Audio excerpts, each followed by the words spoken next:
जय मसीह की। सजीव वाहिनी हिंदी लाइव प्रेयर सर्विस में अपने सभी श्रोताओं का पूर्ण हृदय से स्वागत करती हूँ।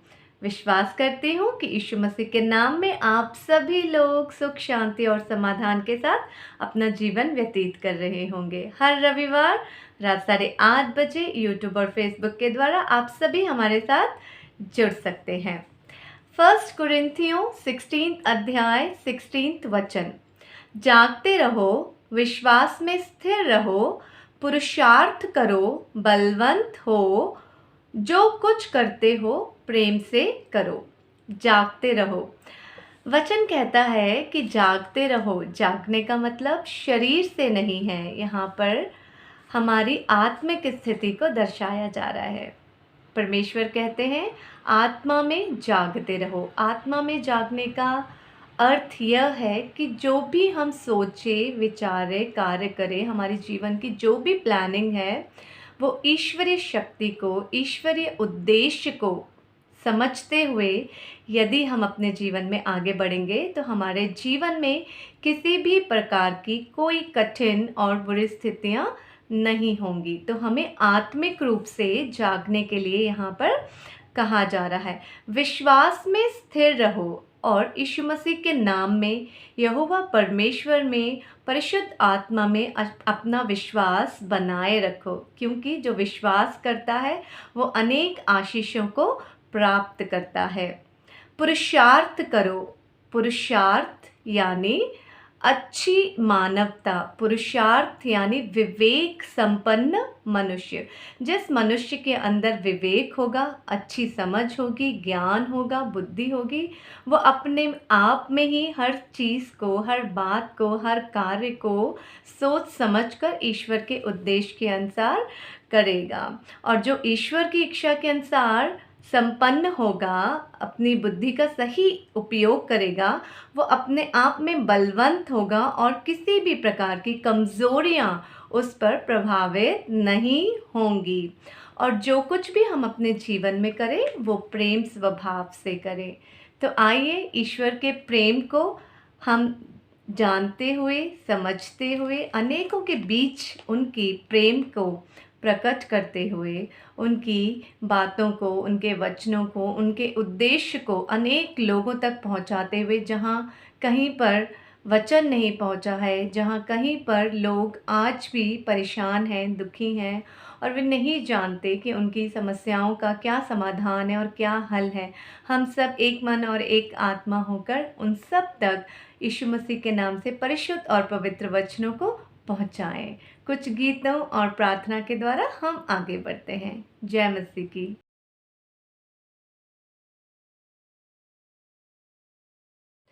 जय मसीह की। आइए प्रार्थना करें।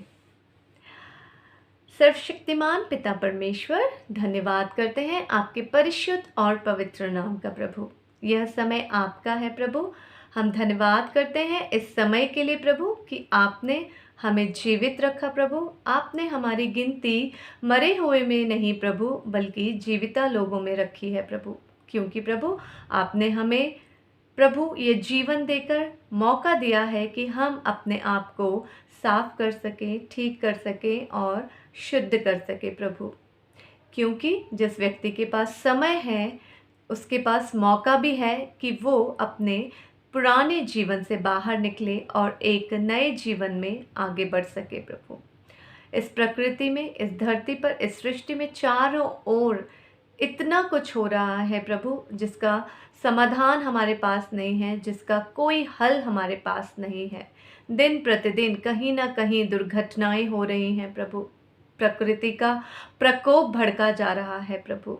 इन सारी स्थितियों को और परिस्थितियों को देखकर प्रभु समझ आता है कि प्रभु यह समय वो है जो बाइबल के द्वारा आपने कहा है कि आपके आगमन का समय है प्रभु। सारी सूचनाएं प्रभु, सारी भविष्यवाणियां प्रभु जो आपके नाम से हमने परिशुद्ध ग्रंथ में पढ़ी हैं प्रभु, एक एक करके प्रभु सामने आ रही हैं प्रभु।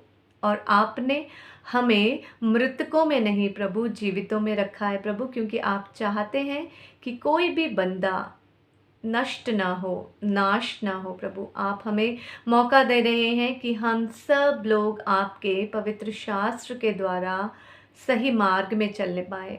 आपके आगमन से पहले हम अपने जीवन का प्रायश्चित कर पाएँ, पश्चाताप कर पाएँ, उन सारी बातों से अपने आप को बाहर निकाल सकें जिसमें हम विवश होकर फँसे हुए हैं प्रभु। आपके नाम का लाख-लाख धन्यवाद करते हैं प्रभु कि आपने हमें मौका दिया कि हम आपके नाम से आपके सुसमाचार को इस धरती के कोने-कोने तक पहुँचा सकें। मेरे सच्चे जीवित परिशुद्ध परमेश्वर, सजीव वाहिनी के द्वारा आप एक अद्भुत और आश्चर्यजनक कार्यों को प्रभु प्रकट कर रहे हैं प्रभु। अनेक लोगों तक आप अपने वचन को पहुंचा रहे हैं प्रभु, और इसके लिए हम अपने आप को सौभाग्यशाली मानते हैं प्रभु। सजीव वाहिनी एंड टीम प्रभु, हम सब जितने भी लोग हैं प्रभु, जितने लोगों को भी आपने मौका दिया है प्रभु कि हम इस टीम में प्रभु एक साथ काम कर सके प्रभु, आपका दिल से शुक्रिया अदा करते हैं प्रभु। आप महान हैं, आप परिशुद्ध हैं। जो जिम्मेदारी आपने हमें दी है प्रभु, उसे अच्छी तरीके से निभाने के लिए जो शक्ति हमें चाहिए, जो ज्ञान हमें चाहिए, जो बुद्धि हमें चाहिए प्रभु, वो सब कुछ हमें यीशु मसीह के पवित्र और परिशुद्ध नाम के द्वारा प्राप्त हो प्रभु। अनेकों लोगों तक प्रभु हम आपके नाम को पहुंचा सके। हमें आशीष दीजिए प्रभु, हमें आशीर्वाद दीजिए प्रभु, हमें अभिषेक प्रदान करिए प्रभु। धन्यवाद करते हैं अपने सच्चे जीविता परिशुद्ध परमेश्वर के परिशुद्ध नाम का। आमीन।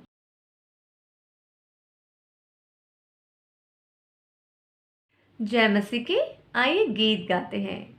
यदि हमें अपने जीवन में आगे बढ़ना है और सही रास्ते पर चलना है और अच्छे मार्ग पर ही हमें आगे बढ़ना है, हम जो भी करें वो सही हो, अच्छा हो और सबकी भलाई के लिए हो, तो इसके लिए सिर्फ यीशु मसीह का साथ हमें चाहिए।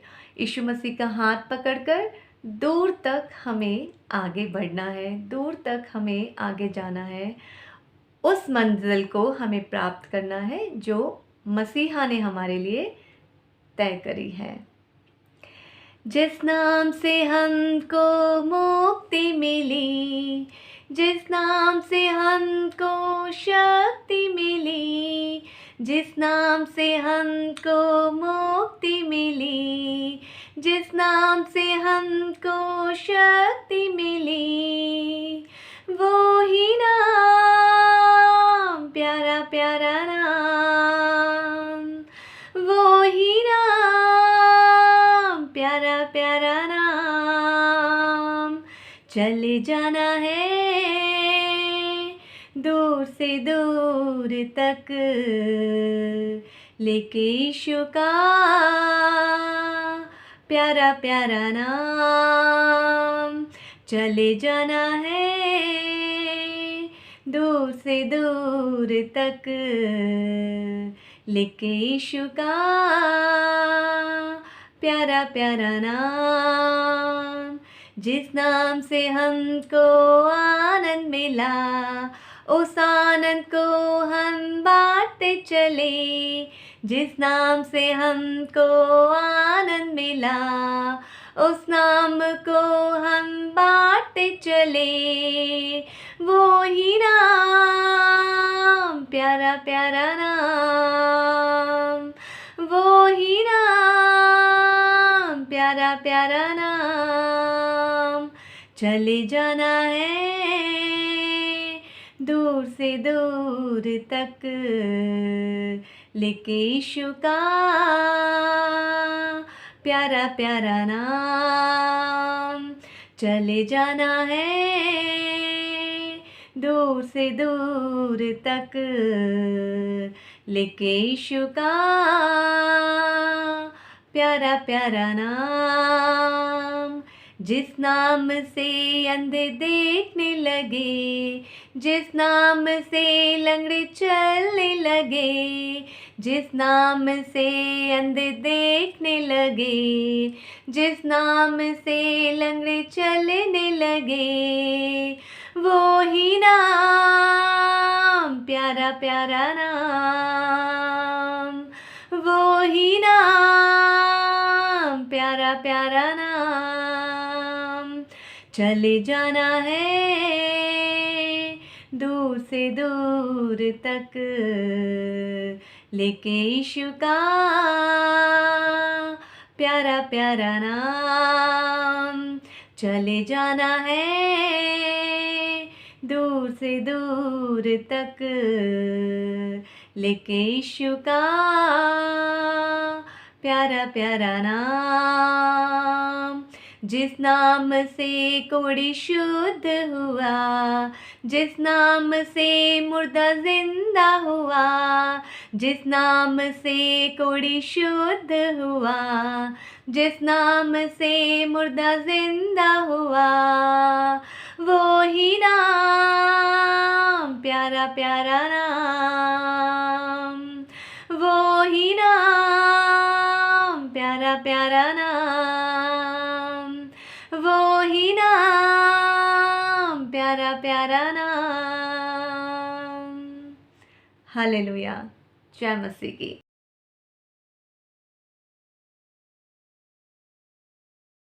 प्रभु यीशु मसीह की महिमा हो। आइए प्रार्थना करते हैं। हे पिता परमेश्वर, हम आज आपकी उपस्थिति में हैं और हम प्रार्थना करते हैं यीशु के नाम में कि आप हमारे हृदयों को खोलेंगे अपने आत्मा के द्वारा, पवित्र आत्मा के द्वारा हमारे हृदयों को खोलें कि हम आपके वचन को समझें और उसको ग्रहण करें, कि आपका वचन हमारे अंदर क्रिया करे, कार्य करे, फल उपलब्ध होने के लिए। प्रभु यीशु के नाम में ये मांगते हैं पिता, आमीन आमीन। आइए वचन की तरफ हम अपना ध्यान देते हैं और आज मैं लूका के 8वें अध्याय से आपको दिखाना चाहता हूं। एक दृष्टांत है जो प्रभु यीशु कहते हैं। लूका के 8वें अध्याय 4 पद से मैं पढ़ूंगा। जब बड़ी भीड़ इकट्ठी हुई और नगर नगर के लोग उसके पास चले आते थे, तो उसने दृष्टांत में कहा।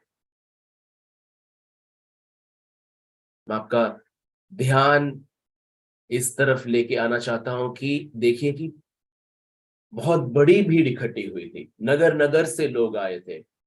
तो ऐसे एक माहौल में, ऐसे एक सिचुएशन में प्रभु यीशु का मन है कि इतने सारे लोग आए हैं, इतने जगह से आए हैं, ये इतने भूखे हैं वचन के लिए, ये इतने भूखे हैं मेरे मुंह से जो आने वाला है सुनने के लिए। तो इनसे मुझे ऐसा कुछ कहना है कि ये आज यहां से वापस अपने अपने नगरों में जाएंगे तो भी इस वचन को अपने हृदयों में रख पाएंगे कि वो अपने जीवन में कुछ फल पाए।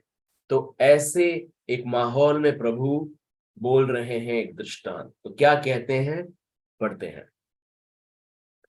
एक बोने वाला बीज बोने निकला, बोते हुए कुछ मार्ग के किनारे गिरा और रौंदा गया, और आकाश के पक्षियों ने उसे चुग लिया। कुछ चट्टान पर गिरा और उपजा, परंतु तरी न मिलने से सूख गया। कुछ झाड़ियों के बीच में गिरा और झाड़ियों ने साथ साथ बढ़कर उसे दबा दिया। कुछ अच्छी भूमि पर गिरा और उगकर 100 गुना फल लाया। यह कहकर उसने ऊंचे शब्द से कहा, जिसके सुनने के कान हो वह सुन ले। हम जाएंगे एक एक जो इस दृष्टांत में जो 3 तरह के या 4 तरह के बीज के बारे में प्रभु यीशु बोल रहे हैं। बीज 4 तरह के जगहों पे ये बीज गिरता है और उसका क्या हाल होता है इसके बारे में प्रभु कहते हैं। और मैं बस आपका ध्यान इस तरफ अभी लेके जाना चाहता हूं कि अंत में यह लिखा है कि यह कहकर उसने ऊंचे शब्द से कहा। अंग्रेजी में बोलते हैं कि with a loud voice he cried। इसका क्या मतलब? इसका मतलब यह है कि मैं कुछ बहुत महत्वपूर्ण बात कर रहा हूं यहां, और मैं चाहता हूं कि आप जो सुन रहे हो इसको ले लो, समझ लो, क्योंकि ये बहुत महत्वपूर्ण है। इसलिए वो बहुत ऊंचे शब्द से कहे, जिसके सुनने के कान हो वह सुन ले। तो यहां पे हम देख रहे हैं कि 4 तरह के, एक बोने वाला बीज बोने निकला है और एक बीज गिर गया मार्ग पे। तो क्या हुआ? मार्ग पर रौंदा गया, आकाश के पक्षी आए और चुग लिए। दूसरा चट्टान पर गिरा था, थोड़ा सा उपजा, लेकिन तरी ना मिलने के कारण धूप में सूख गया। दूसरा झाड़ियों के बीच में गिरा, झाड़ियों ने साथ साथ बढ़कर उसे दबा दिया। मतलब पौधा आया उस बीज से, लेकिन कांटे थे, झाड़ी थी, साथ में उग रहा था। तो ये झाड़ियों के कारण अपना पूरा, अपने आप को, ये बीज जो पौधा निकला था पूरी तरह से नहीं उग पाया, क्योंकि इस झाड़ियों ने उसे दबा दिया। कुछ अच्छी भूमि पर गिरा और उगकर 100 गुना फल लाया। अब हमें यह समझना है कि इसका मतलब क्या है। प्रभु आपने ये दृष्टांत तो कह दिया, अब हमें यह समझना है कि ये कौन है, ये बीज बोने वाला, ये क्या है, ये बीज क्या है। ये अलग अलग तरह के जो जगह है जहां पे ये बीज गिरे, ये क्या है, हमें समझना है। तो प्रभु यीशु हमें समझाते हैं, 11वें पद में बताते हैं, दृष्टांत का अर्थ यह है, बीज जो है वो परमेश्वर का वचन है। तो आज जब ये आप सुन रहे हैं, ये वचन, ये एक बीज है। चलिए पूरा पढ़ते हैं। मार्ग के किनारे के वे हैं जिन्होंने सुना, तब शैतान आकर उनके मन में से वचन उठा ले जाता है, कि कहीं ऐसा ना हो कि वे विश्वास करके उद्धार पाए।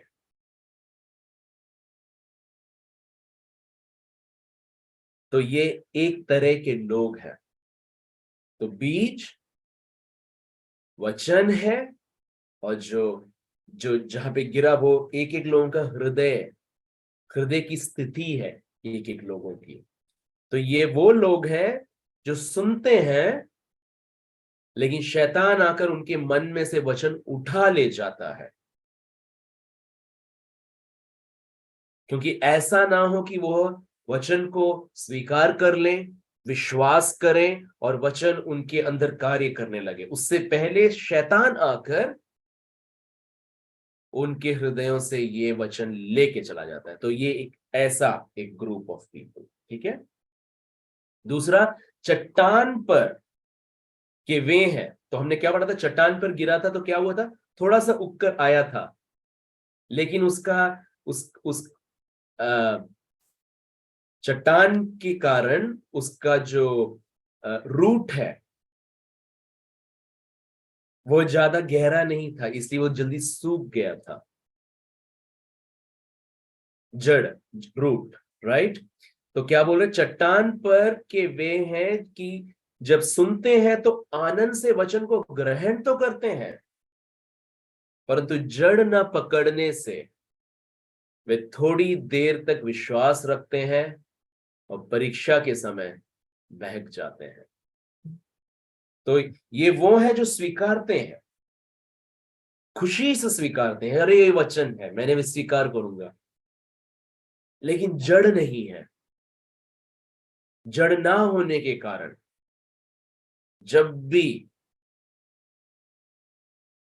परीक्षा का समय आता है तो वो बहक जाते हैं। जो झाड़ियों में गिरा, यह वह है, ये वे हैं जो सुनते हैं, पर आगे चलकर चिंता और धन और जीवन के सुख विलास में फंस जाते हैं और उनका फल नहीं पकता। पर अच्छी भूमि में के वे हैं जो वचन सुनकर भले और उत्तम मन में संभाले रहते हैं और धीरज से फल लाते हैं। तो आज जब मैं ये वचन आपको सुना रहा हूं पवित्र शास्त्र से, ये मेरी प्रार्थना है कि हम सब ये जो चौथा कैटेगरी है, ये चौथा जो ग्रुप ऑफ पीपल है, उनकी तरह बन जाएं।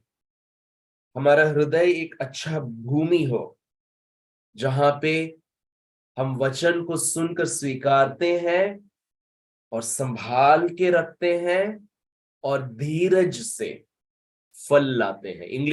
अंग्रेजी में बोलते हैं कि with perseverance they bear fruit, they don't give up, they persevere and they bear fruit.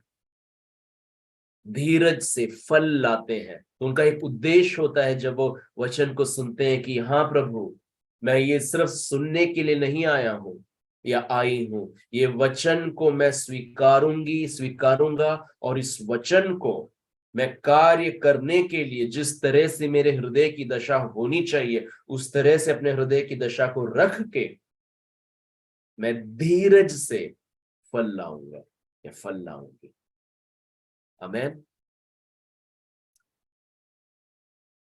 मरकुस चौथे अध्याय 14 से 20वां पद, यही दृष्टांत, इसका अर्थ प्रभु यीशु हमें देते हैं। देखते हैं किस तरह से बोलते हैं वहां पे। तो प्रभु यीशु बोलते हैं, बोने वाला वचन बोता है जो मार्ग के किनारे के हैं जहां वचन बोया जाता है। ये वे हैं कि जब उन्होंने सुना तो शैतान तुरंत आकर वचन को जो उनमें बोया गया था उठा ले जाता है। वैसे ही जो पथरीली भूमि पर बोए जाते हैं ये वे हैं जो वचन को सुनकर तुरंत आनंद से ग्रहण कर लेते हैं, पर अपने भीतर जड़ न रखने के कारण वे थोड़े ही दिनों के लिए रहते हैं। इसके बाद जब वचन के कारण उन पर क्लेश या उपद्रव होता है तो वे तुरंत ठोकर खाते हैं, जिनके अंदर जड़ नहीं था। जो झाड़ियों में बोए गए ये वे हैं जिन्होंने वचन सुना और संसार की चिंता और धन का धोखा और अन्य वस्तुओं का लोभ उनमें समाकर वचन को दबा देता है और वह निष्फल रह जाता है। और जो अच्छी भूमि में बोए गए, जिस तरह से हम बनना चाहते हैं, ये वे हैं जो वचन सुनकर ग्रहण करते हैं और फल लाते हैं। कोई 30 गुना, कोई 60 गुना, कोई 100 गुना। कितने हैं आज यहां पे जो चाहते हैं कि हम ये जो चौथा कैटेगरी है उस तरह के लोगों में जाने जाएं कि हम वचन को सुनते हैं, ग्रहण करते हैं और फल लाते हैं, और 30 गुना 60 गुना नहीं, 100 गुना। तो मैं आपको ये अब दिखाना चाहता हूं कि किस तरह से हम ये 100 गुना फल अपने जीवन में ला सकते हैं। और जब मैं ये आपको ये पढ़ा मैंने मत लूका और मरकुस से, और पहला जो पहले ऐसे लोग हैं जो जैसे ही सुनते हैं ये कहते डर शायद पैदा हो रहा होगी, अरे हाँ, मैं जब भी वचन हूं तुरंत शैतान आकर लेके चला जाता है, मेरे अंदर वचन कार्य नहीं कर रहा है, शैतान लेके चला जाता है, शैतान कितना प्रभावी है मेरे जीवन में। ऐसी सोच में शायद कोई लोग बैठे हो जब ये आपने सुना।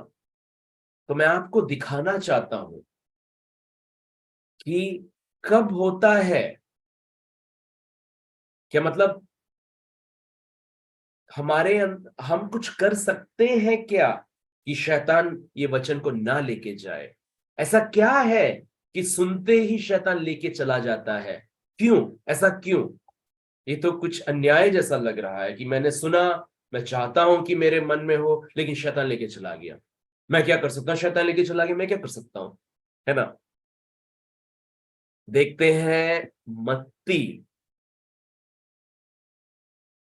के सुसमाचार 13वें अध्याय, मैं 18 से पढ़ता हूं। 18 पद, 18वां पद। अब तुम बोने वाले के दृष्टांत का अर्थ सुनो। जो कोई राज्य का वचन सुनकर नहीं समझता, उसके मन में जो कुछ बोया गया था उसे वह दुष्ट आकर छीन ले जाता है। यह वही है जो मार्ग के किनारे बोया गया था। तो यहां पे आपको एक चाबी दी जा रही है। चाबी क्या है? आपने ध्यान दिया? क्या बोल रहे हैं? 19वां पद, जो कोई राज्य, ये परमेश्वर के राज्य के बारे में बोल रहे पर ये प्रभु यीशु, जो कोई राज्य का वचन सुनकर नहीं समझता, उसके मन में जो कुछ बोया गया था उसे वह दुष्ट आकर छीन ले जाता है। मतलब अगर हम वचन को समझ लें तो कोई दुष्ट हमारे अंदर से वचन को नहीं लेके जा सकता। कोई शैतान वचन को हमारे अंदर से लेके नहीं जा सकता अगर हम वचन को समझ लें। तो चाबी क्या है? अगर वचन को हमारे अंदर रख रहना है तो हमें वचन की समझ चाहिए। आमीन। तो ये शैतान का जो डर है ये आज चला जाना चाहिए आपके मन से कि मैं वचन सुनता हूं, मुझे समझ में आता नहीं, शैतान लेके चला जाता है। नहीं, अगर हमारे अंदर समझ आ जाए वो वचन क्या बोल रहा है तो कोई शैतान वचन को नहीं लेके जा सकता। आगे पढ़ते हैं। और जो पथरीली भूमि पर बोया गया, यह वह है जो वचन सुनकर तुरंत आनंद के साथ मान लेता है, पर अपने में जड़ न रखने के कारण वह थोड़े ही दिन का है, और जब वचन के कारण क्लेश या उपद्रव होता है तो तुरंत ठोकर खाता है। जो झाड़ियों में बोया गया यह वह है जो वचन को सुनता है, पर इस संसार की चिंता और धन का धोखा वचन को दबाता है और वह फल नहीं लाता। जो अच्छी भूमि में बोया गया यह वह है जो वचन को सुनकर समझता है और फल लाता है। कोई 100 गुना, कोई 60 गुना और कोई 30 गुना। तो आज मैं बस ध्यान हमारा लेके जाना चाहता हूं ये जो चौथा कैटेगरी जो है, क्योंकि वही एक जो चौथा जो कैटेगरी को हिंदी में क्या कहते हैं, जरा मैं फोन में देख लेता हूं।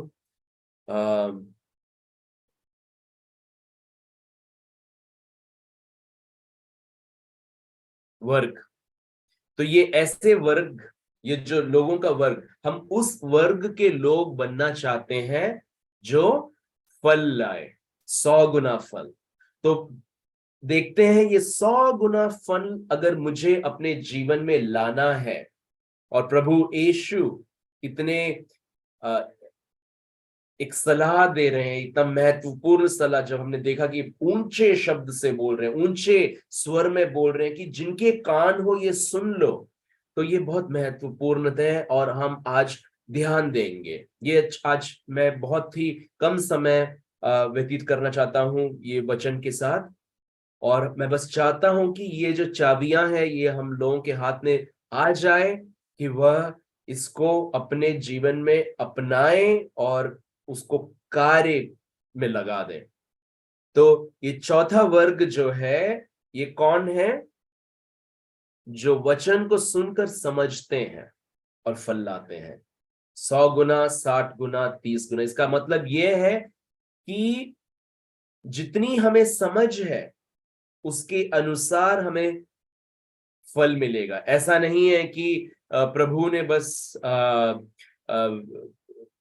निर्णय लेके रखा है कि हाँ ये 100 गुना लेगा, ये 100 नहीं, ये सिर्फ 50 गुना, ये सिर्फ 60 गुना, ये 30 गुना। ऐसा नहीं है कि प्रभु ने ठान के रखी है कि इसको बस इतना ही दूंगा या दूंगी। ना ना ना ना ना ना ना, मैं इतना ही दूंगा इस अपने बच्चे को, ऐसा नहीं ठान के रखा है। हमारे जीवन में फल को कितना गुना आना है वह समझ के अनुसार है। अगर हमें पूरी समझ है वचन की तो हमें 100 गुना फल हमारे जीवन में उपलब्ध होगा। 100 गुना होगा हमारे जीवन में फल। अगर हमारी समझ कम है तो उसके हिसाब से, मतलब समझ के अनुसार, वचन के समझ के अनुसार। मैं दोबारा दोबारा ये बोल रहा हूं सो दैट आपके मनों में ये बस आ जाए आज कि वचन अगर मैं समझ जाता हूं या समझ जाती हूं तो मैं उसके अनुसार अपने जीवन में फल ला सकता हूं, फल ला सकती हूं।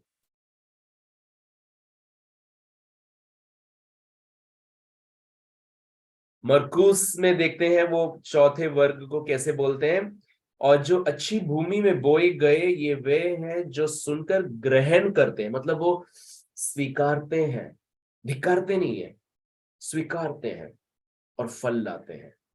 ग्रहण करते हैं, समझ के ग्रहण कर लिया, अपना बना लिया वचन को, और तब जाके 30 गुना, 60 गुना, 100 गुना, मतलब जितना उन्होंने ग्रहण किया है उसके अनुसार। लूका में देखते हैं अच्छी भूमि में के वे हैं जो वचन सुनकर भले और उत्तम मन में संभाले रहते हैं और धीरज से फल लाते हैं। इसका क्या मतलब है? इसका मतलब यह है कि हमें, वी हैव अ रिस्पॉन्सिबिलिटी। हमें, मुझे माफ करना, मैं हिंदी में बोलना चाहता हूं और मुझे मेरी हिंदी आ नहीं रही है, तो मैं जरा देख लूं कि हम रिस्पॉन्सिबिलिटी को क्या बोलते हैं हिंदी में। जिम्मेदारी, ये तो बहुत ही सरल वाक्य है, जिम्मेदारी। तो प्रभु हमारे हाथ में ये जिम्मेदारी दे रहे हैं। ये जिम्मेदारी हमारी है कि हम पवित्र आत्मा के सहायता के साथ वचन को संभाल के रखें। ये जिम्मेदारी हमारी है। ये ऐसा नहीं है कि सब कुछ प्रभु के हाथ में है और बस वही ठानते हैं और कि हमें क्या कब कैसे मिलेगा। ना ना ना ना ना, प्रभु हर सबको एक तरह से स्नेह करता है, एक तरह से सबको अपना वादा दे के रखे, एक तरह से उन्होंने अपना सब कुछ हमारे साथ बांटा हुआ है। तब ये हमारी जिम्मेदारी है कि हम फैसला करें कि हम हमारे जीवन में किस तरह से फल लेके आएंगे। तो उसके लिए हमें ठानना है कि मुझे वचन को समझना है। तो समझ एक एक चाबी है। मुझे वचन को संभाल के रखना है और धीरज से फल लाते हैं। इसका क्या मतलब हुआ? इसका मतलब ये हुआ कि आज अगर आपने एक वचन आप ग्रहण कर रहे हैं, स्वीकार रहे हैं, ऐसा नहीं है कि कल आपको फल मिल जाएगा। हमेशा ऐसा नहीं होगा कि तुरंत आपको फल दिखे।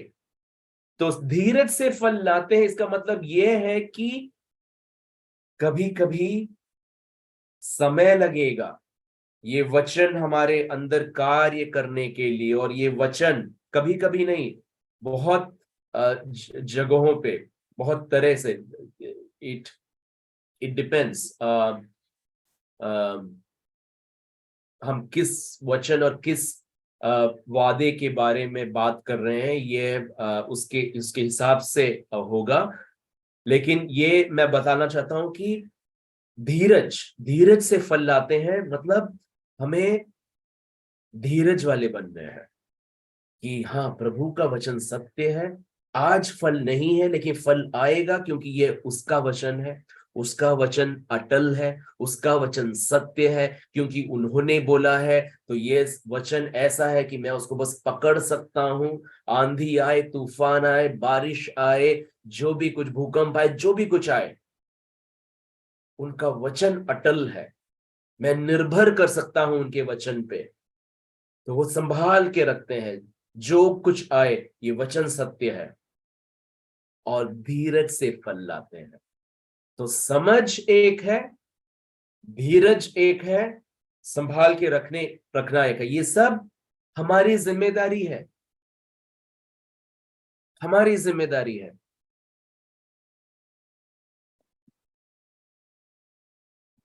याकूब के पहले अध्याय और 22वें पद में ऐसे कहते हैं कि परंतु वचन पर चलने वाले बनो। वचन जब सुनते हैं तो उसका उद्देश्य ये होना चाहिए कि मैं वचन को सुनूं, सो दैट मैं ये वचन पर चलूं, इस वचन को मैं कार्य पे लगाऊंगा। I want to put the word at work. मैं इस वचन को कार्य पे लगाऊंगा। I want to be a worker of the word. वचन पे कार्य करने वाला बनूं। I want to be a proof producer of the word. वचन का जो फल है, fruits, fruit producer of the word, proof producer, मैं वचन का फल अपने जीवन में देखना चाहता हूं, ऐसा बनूं। तो याकूब कहते हैं परंतु वचन पर चलने वाले बनो, और केवल सुनने वाले ही नहीं जो अपने आप को धोखा देते हैं। तो हम अगर सिर्फ वचन को सुनते हैं या वचन को सिर्फ पढ़ते हैं, शायद हो सकता है कि आप बाइबल पढ़ते हो, जितना भी समय निकाल के आप पढ़ते हो, और पढ़ने के बाद आज मैंने बाइबल पढ़ लिया, एक अध्याय पढ़ लिया, 2 अध्याय पढ़ लिया, शायद एक पूरा किताब पढ़ लिया।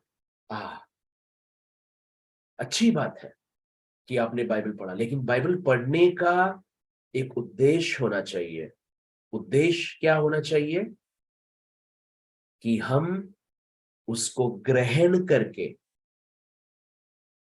उस जिस वचन को मुझे ग्रहण करना है, उसका जो, उस वचन में जो जीवन है वो मुझे पाना है, उस वचन में जो शक्ति है वो मुझे पानी है, उस वचन से शक्ति और जीवन और जो कुछ वचन कहता है उसको सब स्वीकार करके उस पे चलने वाले बनना है। हमें सिर्फ सुनने या पढ़ने वाले नहीं बनना है, क्योंकि अगर सिर्फ हम सुनने वाले और सिर्फ पढ़ने वाले बने तो हम अपने आप को धोखा दे रहे हैं, वचन कहता है। तो बहुत सरल है ये आज का संदेश जो मैं आपसे छोड़ रहा हूं, आपके पास पेश कर रहा हूं, कि वचन को हमें समझना है, वचन को हमें ग्रहण करना है, क्योंकि परमेश्वर का पवित्र शास्त्र कहता है कि वचन उसके अंदर क्रिया करता है जो वचन विश्वास से स्वीकारता है। अगर आप विश्वास से वचन को आज स्वीकारेंगे तो आपके जीवन में ये वचन कार्य करेगा। प्रभु का वचन सत्य है, प्रभु का वचन अटल है। हम निर्भर कर सकते हैं प्रभु के वचन पे। तो आपका ध्यान मैं लेके जाता हूं जो प्रभु की जो चेले थे, 3 साढ़े 3 साल अपने चेलों के साथ प्रभु ने समय व्यतीत किया, और फिर प्रभु सूली पे चढ़े, तीसरे दिन जी उठे, और जी उठने के बाद अपने चेलों के पास प्रकट हुए। और जब प्रभु उनको पवित्र शास्त्र से अपने बारे में समझा रहे थे तो उनको समझ में नहीं आ रहा था। तो यही स्थिति है बहुत लोगों की कि हम वचन को सुनते हैं, वचन को पढ़ते हैं, लेकिन समझ में नहीं आता है। तो हमें ऐसे में क्या करना है?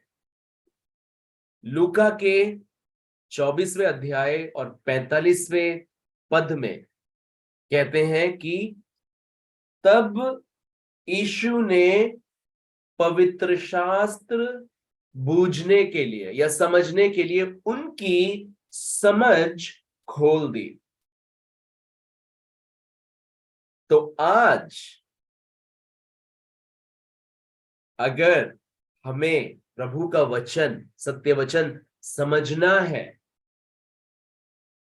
तो हमें उन पर निर्भर होना है कि आप मेरी समझ को खोलें। उनके पवित्र आत्मा पर निर्भर करना है, क्योंकि आज हमारे साथ पवित्र आत्मा है। पवित्र आत्मा ही है जो हमें प्रभु यीशु को, he makes him real to us, he makes him alive to us।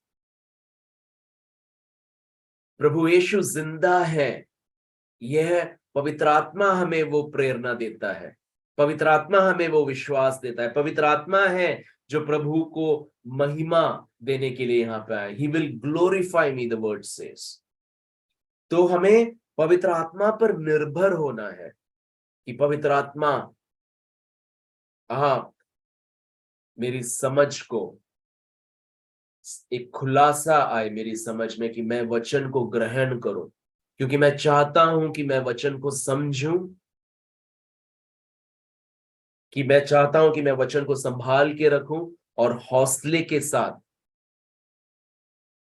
वचन पे कार्य करके चलने वाला बनूं वचन का। और मैं चाहता हूं कि फल मेरे जीवन में आए। तो ऐसा हमारे अंदर एक आशा, एक अभिलाषा आ जानी चाहिए आज। आमेन। तो बहुत सरल ये संदेश है। मैं चाहता हूं कि आप इसके बारे में सोचें और आपके अंदर बस एक निर्णय लेने, वो एक जगह जहां पे आप एक निर्णय लेंगे कि अगर ये जीवन मुझे जीना है तो मुझे परमेश्वर का वचन समझना है, क्योंकि अगर मैं वचन नहीं समझूंगा तो फल नहीं पाऊंगा। मुझे निष्फल नहीं बनना, मुझे फल, I want to produce fruit, फल लाना है मुझे। I want to be fruitful इस जीवन में। तो उसके लिए मुझे समझ चाहिए, और वो समझ मैं अपने मैंने बहुत कुछ पढ़ा होगा, मैं बहुत कुछ किताबें पढ़ सकता हूँगा, लेकिन पवित्र शास्त्र अगर मुझे समझना है तो पवित्र आत्मा की सहायता के बिना, उन पे निर्भर किए बिना वो खुलासा, वो समझ नहीं होगा। तो प्रभु आज चाहते हैं कि हमारी समझ को वो खोलें, हमारे हृदयों को। हम चाहते हैं कि वह चाहते हैं कि हम उनकी वचन को स्वीकारें, विश्वास करें, और वह खुलासा करेंगे कि हम फल लाएं अपने जीवन में। आमेन। चलिए प्रार्थना करते हैं। सो प्रभु पिता परमेश्वर, ये हमारा मन है, हम चाहते हैं कि हम उस वर्ग के लोग हों जो आपके वचन को विश्वास के साथ स्वीकारते हैं, विश्वास के साथ संभाल के रखते हैं, और आपकी सहायता से आपके वचन को समझते हैं, उसके बारे में लगातार सोचते हैं। लगातार सोचने पे हमारी जड़ें बहुत गहरी नीचे जाएंगी। लगातार आपके वचन पर मेडिटेट करने पे सब सोचने पे हमारी जड़ें नीचे जाएंगी और ये वचन हमारे अंदर कार्य करेगा. It will start to work within us effectively. अब्बा, हम प्रार्थना करते हैं कि आपका वचन, ये सत्य वचन हमारे जीवन में 100 गुना फल लेके आए. जो कुछ हम पढ़े आपके वचन से, जो कुछ सुने, हम इस मन से सुनेंगे कि मुझे सुनना ही नहीं बट करना है, चलना है वचन पे. ऐसे बन जाए पिता कि हम अपने आप को धोखा ना दें और आपको महिमा लेके आए. और आप हमारे साथ हैं, हम अकेले नहीं हैं इसमें. ये सबसे ज्यादा ये आपका हृदय है, आपका मन है कि हमें वचन की समझ हो. तो जैसे ही हम मन में ठानते हैं कि हाँ प्रभु, मुझे आपका वचन समझना है, तो आप बस लग जाते हैं हमारे साथ कि हाँ बेटा, हाँ बेटी, मैं हूं यहाँ पे तुम्हारी समझ को खोलने के लिए. एक खुलासा करूंगा मैं वचन का कि आप इस वचन को अपने जीवन में कार्य कर सकें और फल ला सकें. प्रभु यीशु, ऐसा ही हो हर जीवन में, हर व्यक्ति के जीवन में. और मैं प्रार्थना करता हूं कि आज जो भी इस वचन को सुन रहा है, प्रभु यीशु आपकी आपकी आशीष उनके जीवन में आ जाए. प्रभु यीशु, आपका वचन कहता है कि आपका नाम सबसे पवित्र नाम है और बहुत ही there is no name given to man under heaven by which he may be saved except the name of Jesus. Call upon the name of the Lord and you shall be saved. आप उद्धार पाएंगे अगर प्रभु के नाम, यीशु के नाम को अगर आप पुकारेंगे. आज जो कुछ भी आपकी स्थिति है, उस स्थिति में एक बदलाव आएगा, पूरा बदलाव आएगा. कर्ज में डूबे हुए लोगों के लिए मैं प्रार्थना करता हूं कि उनके कर्ज का जो भार है आप उठा दें यीशु के नाम से. यीशु के नाम से, यीशु के नाम से मैं बोलता हूं, जो कर्ज है उसको, उस भार को आप अपने वचन की शक्ति, पवित्र आत्मा की शक्ति के द्वारा उठा देंगे, हिला देंगे, हटा देंगे. Father, in the name of the Lord Jesus, I break the bonds of the debt over their lives. In the name of the Lord Jesus, Father, I pray that you will release provision. You will release new provisions, oh Father God, over their lives. In the name of the Lord Jesus. We thank you. We praise you. आज अगर कोई है जो if they are sick in their bodies, कोई है जो बीमार है अपने शरीरों में, आज अभी प्रभु यीशु के नाम में चंगे हो जाएं पूरी तरह से. उनकी शक्ति आपके शरीर में बह रही है अभी. स्वीकारें अभी. जो कुछ भी हो, दर्द होगा चला जाएगा अभी. There may be a growth, it will disappear, dissolve now in the name of the Lord Jesus. All pain go. दर्द चला जाए, हर तरह की पीड़ा चली जाए यीशु के नाम में. यीशु के नाम में अभी पवित्र आत्मा का अभिषेक आपके ऊपर अभी. Let it be made manifest in your bodies right now in Jesus name. प्रभु परमेश्वर का स्नेह, यीशु का अनुग्रह, पवित्र आत्मा का सामर्थ आपके साथ बना रहे. आमेन, आमेन. मैं प्रार्थना करता हूं कि ये वचन आपके जीवन में कार्य करे और फल लेके आए प्रभु की महिमा के लिए। आमेन, आमेन।